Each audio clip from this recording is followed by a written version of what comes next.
जावल में सूबाई वज़ीर जी खुलियल कचहरी दौरान दरख्वास्त गुजार पीरसन रजब मेमण ते वहशाणी तशद्दुद जो केस 10 जवाबदारनि मथां दाख़िल कयो वियो आहे। सिजावल थाणे ते सरकार जी मदियत में 4 सुञातल ऐं 6 अणसुञातल जवाबदारनि मथां केस दाख़िल कयो वियो। पुलिस कार्रवाई कंदे 4 जवाबदारनि रज़ा जत, नूर अहमद जत, वली जत ऐं सबकतुल्ला जत खे गिरफ्तार कयो वरितो आहे। सिजावल में सूबाई वज़ीर जी खुलियल कचहरी दौरान दरख्वास्त गुजार पीरसन रजब मेमण ते वहशाणी तशद्दुद जो केस 10 जवाबदारनि मथां दाख़िल कयो वियो आहे। सिजावल थाणे ते सरकार जी मदियत में 4 सुञातल ऐं 6 अणसुञातल जवाबदारनि मथां केस दाख़िल कयो वियो।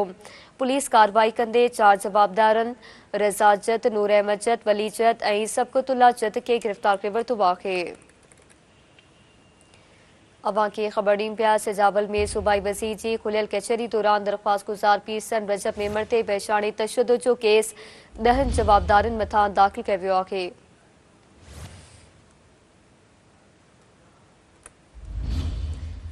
सिजावल थाणे ते सरकार जी मदियत में 4 सुञातल ऐं 6 अणसुञातल जवाबदारनि मथां केस दाख़िल कयो वियो। पुलिस कार्रवाई कंदे 4 जवाबदारनि रज़ा जत, नूर अहमद जत, वली जत ऐं सबकतुल्ला जत खे गिरफ्तार कयो वरितो आहे।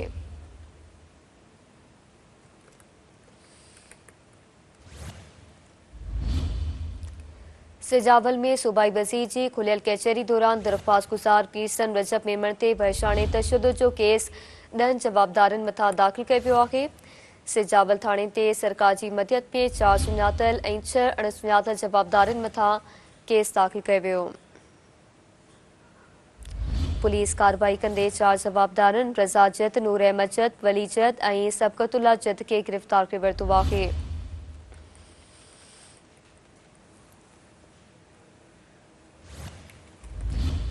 सिजावल में सूबाई वज़ीर जी खुलियल कचहरी दौरान दरख्वास्त गुजार पीरसन रजब मेमण ते वहशाणी तशद्दुद जो केस 10 जवाबदारनि मथां दाख़िल कयो वियो आहे।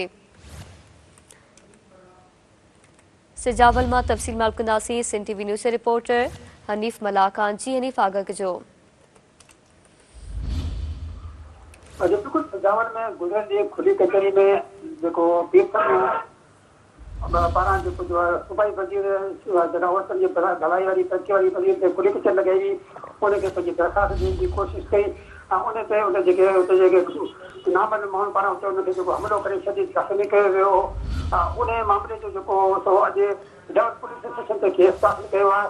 पुलिस मूजिबि त 4 जवाबदार जेके नामज़द आहिनि जिन नामालूम आहिनि ऐं 4 जवाबदार खे गिरफ़्तार कयो आहे। पुलिस पंहिंजी मदद में केस दाख़िल करे जांच शुरू करे छॾी आहे। जी मेहरबानी अवां जी हनीफ़, आगाह करण लाइ।